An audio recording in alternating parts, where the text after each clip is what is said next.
বিসমিল্লাহির রহমানির রহিম। শুরু করছি পরম করুণাময় দয়ালু আল্লাহর নামে। কুল আউযু বিরাব্বিল ফালাক। বলুন, আমি আশ্রয় প্রার্থনা করছি উষার রবের।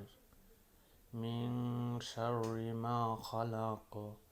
তিনি যা সৃষ্টি করেছেন তার অনিষ্ট হতে। ওয়া মিন শাররি গাসিকিন ইযা ওয়াকাব।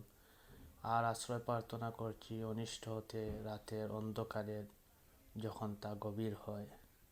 ওয়া মিন শাররিন নাফাসাতি ফিল উকাদ। আর অনিষ্ট হতে সমস্ত নারীদের যাহারা গ্রন্থিতে ফুৎকার দেয়। ওয়া মিন শাররি হাসিদিন ইযা হাসাদ। আর আশ্রয় প্রার্থনা করছি ওই সমস্ত হিংসুকের অনিষ্ট হতে যখন সে হিংসা করে।